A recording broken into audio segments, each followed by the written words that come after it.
Hi friends, आप सभी का आपके अपने यूट्यूब चैनल पढ़ाकू योद्धा में हार्दिक स्वागत है।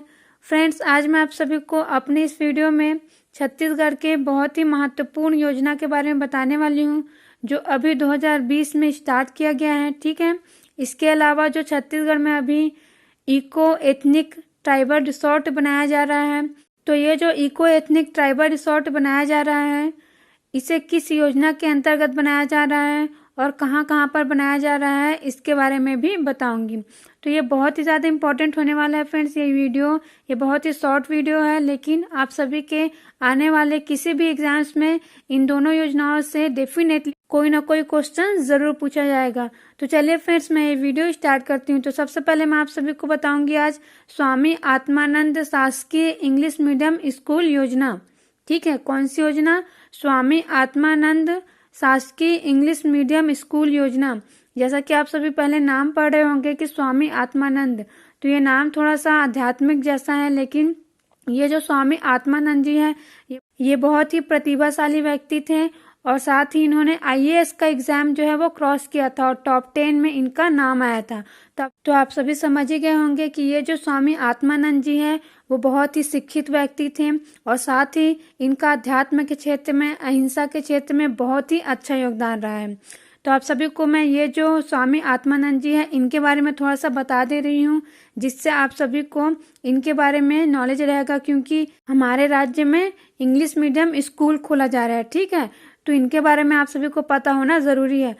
तो देखिए फ्रेंड्स, ये जो स्वामी आत्मानंद जी है, इनका नाम एक्चुअली में स्वामी आत्मानंद नहीं था। ठीक है, इन्होंने अध्यात्म के क्षेत्र में बहुत ही उन्नति किया, इसलिए इनका नाम जो है स्वामी आत्मानंद दिया गया। जैसा कि जो स्वामी विवेकानंद जी है, उनका नाम जो है स्वामी विवेकानंद दिया गया है उनको, है ना। इसी तरीके से ये जो स्वामी आत्मानंद जी है, इनका नाम भी इनको दिया गया है स्वामी आत्मानंद करके।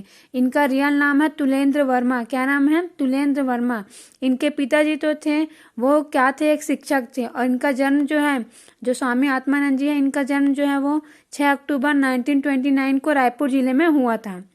और जैसा कि इनके पिताजी क्या थे? शिक्षक थे स्कूल में, तो इनके पिताजी का ट्रांसफर वर्धा में हो गया, तो ये वर्धा चले गए थे अपने पिताजी के साथ। तो वहीं पर जो महात्मा गांधी जी थे, है ना, उनका क्या था? सेवाग्राम था। कौन सा ग्राम? सेवाग्राम आश्रम था। ये जो सेवाग्राम आश्रम था, यहाँ पर इनके पिताजी का आना जाना रहता था। ठीक है, तो ये भी जाते थे साथ में तुलेंद्र वर्मा जी। तो ये महात्मा गांधी जी के आश्रम से, महात्मा गांधी जी से बहुत कुछ सीखने लगे। आप सभी ने अक्सर कई जगहों पर एक तस्वीर देखी होगी महात्मा गांधी जी का। आप सभी स्क्रीन पर देखिए, एक तस्वीर शो हो रहा है जिसमें महात्मा गांधी के सामने एक छोटा सा बच्चा है और महात्मा गांधी जी की जो छड़ी है उसको पकड़े हुए हैं। तो ये जो बालक आप सभी ने देखा है ना, बहुत जगह देखा होगा ये तस्वीर, बुक्स वगैरह में भी रहता है। तो ये जो छोटा सा बच्चा है, एक्चुअली में यही स्वामी आत्मानंद जी है, मीन्स ये तुलेंद्र वर्मा जी है। स्वामी आत्मानंद जी का नाम क्या था? तुलेंद्र वर्मा जी। ठीक है, तो ये जो बच्चा है यही कौन है? स्वामी आत्मानंद जी है। तो ये बचपन में ही महात्मा गांधी जी से मिले थे। महात्मा गांधी जी से इन्होंने अहिंसा सत्य का पाठ पढ़ा। ठीक है, इसके बाद इनके पिताजी रायपुर आ गए, तो ये भी आ गए थे और इन्होंने फिर क्या किया, आगे की पढ़ाई करने के लिए ये नागपुर गए। तो नागपुर में क्या है, हॉस्टल वगैरह खाली नहीं था, तो ये जो स्वामी विवेकानंद जी है, ठीक है, उन्होंने जो रामकृष्ण आश्रम ओपन किया था ना, वहां पर ये रहने लगे, क्योंकि इनको बाहर में जगह नहीं मिली। तो इस तरीके से वो जो स्वामी विवेकानंद जी है ना, उनके विचारों से भी अवगत हुए और अपने जीवन में जो स्वामी विवेकानंद जी के आदर्श है ना, उसको धारण किया। इसके बाद इन्होंने गणित में एमएससी पास किया। ठीक है, उसके बाद आईएएस का एग्जाम भी पास किया, जैसा कि मैं आप सभी को पहले ही बताई थी, और टॉप 10 में इनका नाम आया था। ठीक है फ्रेंड्स, तो आप सभी समझ गए होंगे कि ये जो स्वामी आत्मानंद जी हैं, ये बहुत ही पढ़े लिखे व्यक्ति थे, शिक्षित व्यक्ति थे। इनके जीवन पर जो महात्मा गांधी जी हैं, उनके विचारों का भी प्रभाव था और साथ ही जो स्वामी विवेकानंद जी हैं, उनके विचारों का भी प्रभाव था। तो इस प्रकार इन्होंने बहुत ही अच्छी पढ़ाई भी की, लेकिन फिर अपने पढ़ाई का त्याग करके, मीन्स आईएएस बनना छोड़कर ये सेवा साधना में लग गए और अध्यात्म को अपने जीवन में पूरी तरीके से धारण कर लिया। ठीक है, मीन्स इन्होंने आईएएस एग्जाम पास करने के बाद जो आईएएस ऑफिसर है उसका पोस्ट छोड़कर इन्होंने जो रामकृष्ण मिशन था, है ना, उससे जुड़ गए। तो वहाँ के जो अध्यक्ष थे, स्वामी शंकरानंद नाम था उनका, उन्होंने ही इनका नाम क्या दिया? चैतन्य नाम दिया पहले। ठीक है, फिर इसके बाद वो हिमालय चले गए, वहां पर तपस्या की। तो तो वहां से जब ये वापस आए तो उनका नाम फिर क्या दे दिया गया, स्वामी आत्मानंद। तो इस प्रकार से इनका नाम तुलेंद्र से चैतन्य और चैतन्य से स्वामी आत्मानंद हो गया।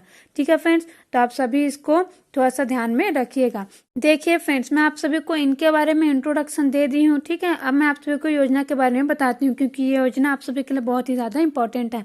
तो जो स्वामी आत्मानंद शासकीय इंग्लिश मीडियम स्कूल योजना है, इस योजना का शुभारंभ कब किया गया, 1 नवंबर 2020 को। कब किया गया, 1 नवंबर 2020 को। ठीक है, जब राज्य उत्सव मनाया जा रहा था, तभी जो हमारे सीएम भूपेश बघेल जी हैं, उन्होंने इस योजना का शुभारंभ किया। एक्चुअली में आप सभी ने पहले भी सुना होगा कि छत्तीसगढ़ में इंग्लिश मीडियम स्कूल खोला जाएगा। तो जो छत्तीसगढ़ में इंग्लिश मीडियम स्कूल खोला जा रहा है ना, वो अब स्वामी आत्मानंद शासकीय इंग्लिश मीडियम स्कूल योजना के तहत खोला जा रहा है। ठीक है, तो आप सभी इसको याद रखिएगा। और इसका उद्देश्य क्या है, इसका उद्देश्य है राज्य के जो बच्चे हैं उनको अंग्रेजी माध्यम में बेहतर शिक्षा उपलब्ध कराना। ठीक है, क्या राज्य के जो बच्चे हैं ना, उनको अंग्रेजी माध्यम में बेहतर शिक्षा उपलब्ध कराना ही इसका उद्देश्य है। क्योंकि आप सभी जानते हैं कि जो छत्तीसगढ़ राज्य है ना, ये पूरा गांव वाला एरिया है ना, और यहाँ पर जो लोग रहते हैं उनकी आर्थिक स्थिति इतनी अच्छी नहीं है कि वो अपने बच्चे को अच्छे से इंग्लिश मीडियम स्कूल में पढ़ा सके। इसलिए इस बात को ध्यान में रखते हुए जो हमारे सीएम भूपेश बघेल जी हैं, उन्होंने राज्य के जो गरीब परिवार हैं उनके बच्चों को भी अंग्रेजी माध्यम में बेहतर शिक्षा उपलब्ध कराने के लिए इस योजना को स्टार्ट किया है। अब इससे रिलेटेड कुछ इंपॉर्टेंट बातें जो मैं आप सभी को बता रही हूँ। जो ये योजना है, इसके प्रथम चरण में राज्य में 52 इंग्लिश मीडियम स्कूल खोला जाएगा। और ये जो 52 इंग्लिश मीडियम स्कूल है 52, ये कहाँ खोला जाएगा, जितने भी जिला मुख्यालय है वहां पर खोला जाएगा। ठीक है, और इसके अलावा आगामी शिक्षा सत्र में 100 और नए इंग्लिश मीडियम स्कूल खोले जाएंगे। कहाँ खोले जाएंगे, ब्लॉक मुख्यालय में। ठीक है, क्या बोली मैं कि जो 52 इंग्लिश मीडियम स्कूल है उसको तो खोला ही जाएगा। इसके अलावा जो आगामी शिक्षा सत्र होगा उसमें 100 और नए इंग्लिश मीडियम स्कूल खोले जाएंगे। ठीक है, और ये ब्लॉक जो मुख्यालय है वहां पर खोला जाएगा। तो आप सभी जो मैं बताई हूँ उसको याद रखिएगा। मोस्ट इंपॉर्टेंट है इसका डेट, क्योंकि डेट ही सबसे ज्यादा पूछा जाता है। अगर व्यापम में क्वेश्चन पूछा जाएगा तो आप सभी को डेट ही पूछा जाएगा, है ना। और ये जो या फिर ये पूछा जाएगा कि जो इंग्लिश मीडियम स्कूल खोला जा रहा है छत्तीसगढ़ में, ठीक है, तो ये जो इंग्लिश मीडियम स्कूल खोला जा रहा है वो कौन सी योजना के तहत खोला जा रहा है, तो स्वामी आत्मानंद शासकीय इंग्लिश मीडियम स्कूल योजना के तहत खोला जा रहा है। और कब स्टार्ट किया गया, तो 1 नवंबर 2020 को। कब स्टार्ट किया गया, 1 नवंबर 2020 को। ठीक है, तो आप सभी इसको अच्छे से याद रखिएगा। अब आगे देखते हैं फ्रेंड्स, अगला हमारे लिए बहुत ही इम्पोर्टेंट जो योजना है उसके बारे में। तो देखिए फ्रेंड्स, आप सभी ने अगर सुना होगा, है ना, पेपर्स वगैरह में पढ़ा होगा, तो आप सभी को पता होगा कि जो छत्तीसगढ़ राज्य है यहाँ पर ट्राइबल टूरिज्म सर्किट बनाया जा रहा है। क्या बनाया जा रहा है, ट्राइबल टूरिज्म सर्किट। तो ये जो ट्राइबल टूरिज्म सर्किट है ना, इसी के तहत छत्तीसगढ़ में इको एथनिक ट्राइबल रिसोर्ट बनाया जा रहा है। क्या बनाया जा रहा है, इको एथनिक ट्राइबल रिसोर्ट। ठीक है, तो ये जो बनाया जा रहा है वो किस योजना के तहत बनाया जा रहा है, एक्चुअली में स्वदेश दर्शन एक योजना है। ठीक है, ये किसकी योजना है, ये जो योजना है वो केंद्र सरकार की योजना है। किसकी योजना है, ये केंद्र सरकार की योजना है। ठीक है, और इस योजना को कब स्टार्ट किया गया था, ये जो स्वदेश दर्शन योजना है जो कि केंद्र सरकार की योजना है, उसके अंतर्गत जो पर्यटन मंत्रालय आता है, तो पर्यटन मंत्रालय ने ही 2014-15 में स्वदेश दर्शन योजना स्टार्ट किया था। ठीक है, कब स्टार्ट किया था, देखिए बहुत ही पुराना योजना है ये, 2014-15 में।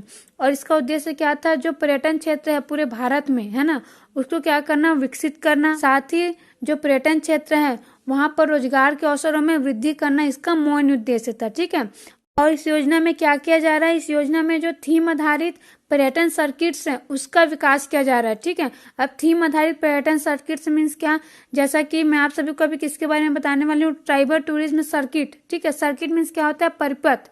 ठीक है, क्या होता है परिपथ, मीन्स जितने भी जो ट्राइबल वाला एरिया है उसको एक सर्किट के माध्यम से जोड़ना। ठीक है, क्या ट्राइबल मीन्स क्या, ट्राइबल मीन्स आदिवासी। ठीक है, तो ये जो ट्राइबल टूरिज्म सर्किट है इसके तहत पूरे देश भर में क्या किया जाएगा, जो आदिवासी वाला क्षेत्र है उसको जोड़ा जाएगा परिपथ के माध्यम से। ठीक, इससे वहां पर जो पर्यटक है वो ज्यादा से ज्यादा है और वहाँ के जो लोग हैं है ना, उनको पर्यटन के क्षेत्र में ज़्यादा से ज़्यादा रोजगार मिले। ठीक है, तो जैसा कि क्या था इसमें, ट्राइबल टूरिज्म सर्किट है ना, मीन्स हमारे राज्य में ट्राइबल टूरिज्म सर्किट के तहत इको एथनिक ट्राइबल रिसोर्ट बनाया जा रहा है। तो इसी तरीके से बहुत सारे थीम है, जैसा कि बौद्ध सर्किट बनाया जा रहा है पूरे भारत में, हिमालय सर्किट बनाया जा रहा है। ठीक है, इसी तरीके से कृष्ण सर्किट बनाया जा रहा है, वन जीवन सर्किट है, ग्रामीण सर्किट है, आध्यात्मिक सर्किट है, रामायण सर्किट है। इस प्रकार से बहुत सारे सर्किट बनाया जा रहा है। ठीक है, लगभग 15 सर्किट जो है बनाया जा रहा है इस योजना के तहत। तो ये जो योजना है ना, 15 सर्किट जो बनाया जा रहा है, इसी में से एक सर्किट है जनजातीय सर्किट या फिर ट्राइबल सर्किट। ठीक है, कौन सा सर्किट, जनजातीय सर्किट या फिर आदिवासी सर्किट या फिर ट्राइबल सर्किट। तो ये जो ट्राइबल सर्किट है, इसी के तहत छत्तीसगढ़ में क्या बनाया जा रहा है, इको एथनिक ट्राइबल रिसोर्ट बनाया जा रहा है। क्या बनाया जा रहा है, इको एथनिक ट्राइबल रिसोर्ट। तो देखिए यहाँ पर लिखा हुआ एथनिक, तो एथनिक का मीनिंग क्या होता है, एथनिक का मीनिंग आप सभी देखिए स्क्रीन पर है ना, मैं आप सभी के लिए स्क्रीन पर शो कर दी हूँ, जिससे आप सभी को अच्छे से समझ में आए कि आखिर एथनिक होता क्या है। तो देखिए ये जो एथनिक है, इसका मीनिंग जो है मानव जाति होता है। ठीक है, विशिष्ट संस्कृति कह सकते हैं। ठीक है, नस्ली कह सकते हैं, संजातीय कह सकते हैं, मीन्स ये मानव जाति से रिलेटेड। एथनिक मीन्स क्या होता है, मानव जाति से रिलेटेड। ये जो इको एथनिक ट्राइबल रिसोर्ट बनाया जा रहा है, तो इसका मीनिंग क्या हो गया, जो मानव जाति विशेष संस्कृति से संबंधित जो रिसोर्ट है वो बनाया जाएगा। ठीक है, क्या मानव जाति के विशेष संस्कृति, जैसा कि अभी सरना रिसोर्ट बनाया जा रहा है, बैगा एथनिक रिसोर्ट बनाया जा रहा है। तो बैगा है ना, बैगा क्या है, एक ट्राइबल का नाम है ना। बैगा क्या होता है, बैगा जनजाति पाया जाता है छत्तीसगढ़ में, तो इससे रिलेटेड एथनिक रिसोर्ट बनाया जा रहा है। मीन्स बैगा विशिष्ट संस्कृति, मीन्स बैगा जो जनजाति है उससे रिलेटेड ही सारी चीजें रहेगा उस रिसोर्ट में। ठीक है, जैसे कि बैगा जनजाति के लोग किस प्रकार से रहते हैं, उनका घर कैसा रहता है ना, उनका खान पान कैसा रहता है, सारी चीजें उस रिसोर्ट में रहेगा। मीन्स जिसके नाम से भी बनाया जाए, जैसे कि बैगा रिसोर्ट है तो पूरे बैगा जनजाति के बारे में सब कुछ रहेगा, उनके खान पान हर तरीका। ठीक है, जो भी वो यूज करते हैं सब कुछ उस रिसोर्ट में रखा जाएगा। ठीक है, उसी तरीके से धनकुल एथनिक रिसोर्ट बनाया जा रहा है, डंडामी रिसोर्ट बनाया जा रहा है, सैला रिसोर्ट बनाया जा रहा है। तो ये जो नाम लिखा है जैसे कि धनकुल, तो ये धनकुल क्या है, एक पर्व है, वो भी मानव जाति का पर्व है। ठीक है, तो यहाँ पर लिखा है ना, जैसे कि इसका मीनिंग विशिष्ट संस्कृति। ठीक है, तो धनकुल क्या है, संस्कृति है मानव जाति की। तो धनकुल से संबंधित वहां पर सब चीजें रहेगा कि ये जो धनकुल पर्व होता है उसमें क्या होता है, ठीक है, कैसे होता है, किस प्रकार से उसमें मनाया जाता है, कौन से लोग मनाते हैं, हर तरीके का यहाँ पर जो ट्राइबल रिसोर्ट है, मीन्स जो भी रिसोर्ट बनाया जाएगा एथनिक रिसोर्ट है ना, उसमें इसके बारे में पूरे तरीके से दर्शाया जाएगा कि इनका जीवन किस प्रकार से होता है। ठीक है फ्रेंड्स, तो देखिए इको एथनिक ट्राइबल रिसोर्ट के तहत छत्तीसगढ़ में कौन कौन सा रिसोर्ट अभी तक बनाया जा रहा है। तो सबसे पहले देखिए बैगा एथनिक रिसोर्ट, ये कहाँ पर बनाया जा रहा है, कबीरधाम। डायरेक्टली क्वेश्चन पूछा जाएगा आप सभी को कि कौन सा जो एथनिक रिसोर्ट है वो कहाँ पर है। ठीक है, क्या पूछा जाएगा, कौन सा एथनिक रिसोर्ट कहाँ पर है। तो बैगा एथनिक रिसोर्ट ये कहाँ पर बनाया जा रहा है, कबीरधाम में। धनकुल एथनिक रिसोर्ट ये कहाँ पर बनाया जा रहा है, कोंडागांव में। क्या, धनकुल एथनिक रिसोर्ट। देखिए फ्रेंड्स, ये जो धनकुल है वो क्या है, ये धनकुल जो है वो छत्तीसगढ़ में मनाया जाने वाला एक जनजातीय पर्व है। मीन्स जो जनजाति है, कौन कौन सी जनजाति, हल्बा और भतरा जनजाति। हल्बा और भतरा जनजाति के द्वारा ही ये जो धनकुल पर्व है वो मनाया जाता है। एक्चुअली में ये जो पर्व है ना वो तीज ही है। ठीक है, ये जो तीज का पर्व मनाया जाता है भादो शुक्ल पक्ष में तृतीया के दिन, इसी को ही धनकुल पर्व कहते हैं, जो हल्बा और भतरा जनजाति में है। तो ये जो धनकुल एथनिक रिसोर्ट है ना, इसी पर्व पर आधारित है और इसे कहाँ बनाया जा रहा है, कोंडागांव में। कहाँ पर बनाया जा रहा है, कोंडागांव में। ये जो जगह है फ्रेंड्स, इसको एकदम अच्छे से आपको याद रखना है। डायरेक्टली क्वेश्चन, एक न एक क्वेश्चन जरूर पूछा जाएगा आप सभी के आने वाले किसी भी एग्जाम्स में। तो आप सभी को जो मैं जगह बता रही हूँ ना, उसको अच्छे से ध्यान में रखिएगा।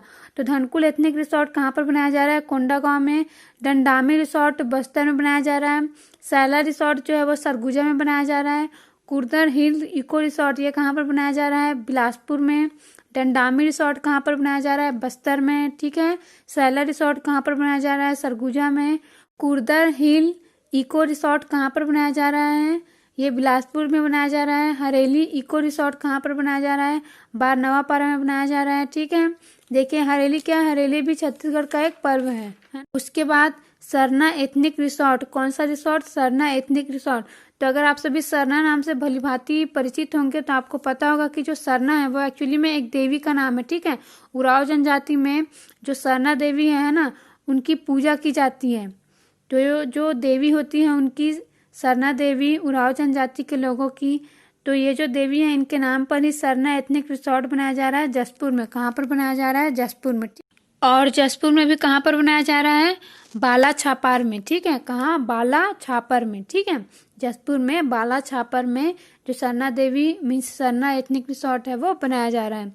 एक्चुअली में फ्रेंड्स ये जो रिसोर्ट बनाया जा रहा है ना, इसके लिए छत्तीसगढ़ में 13 स्थानों का चयन किया गया था। तो इसमें से मैं आप सभी को 7 तो बता दी हूँ। तो देखिए कौन कौन सा स्थान था वो: महेशपुर, कमलेश्वरपुर, कुर्दर, सरोदा दादर, कवर्धा। तो ये जो मैं आप सभी को बताई ना बैगा एथनिक रिसोर्ट, तो ये कवर्धा जिले में कहाँ पर बनाया जा रहा है? सरोदा दादर में। ठीक है, कहाँ पर? सरोदा दादर। उसके बाद है गंगरेल, उसके बाद नाथिया नवागांव, कोंडागांव, जसपुर, जगदलपुर, चित्रकोट, तीरथगढ़, कुनकुरी और मैनपाट। ठीक है, तो अभी मैं आप सभी को कितना बताई हूँ? 7 बताई हूँ। तो बाकी जो 6 स्थान है वहां पर भी बनाया जाएगा। तो वहां पर किस नाम से क्या एथनिक रिसोर्ट बनाया जाएगा, जब वो आगे बताया जाएगा तो मैं आप सभी के लिए उससे रिलेटेड वीडियो बना दूंगी। ठीक है, तो अभी जितना अपडेट मुझे मिला है मैं आप सभी को बता दी हूँ। तो आप सभी मैं जितना बताई हूँ उसको अच्छे से याद रखिएगा। तो आप सभी के लिए इतनी ही जानकारी मुझे देना था इस वीडियो में। आप सभी को ये वीडियो कैसा लगा कमेंट करके ज़रूर बताइए। Thank you friends.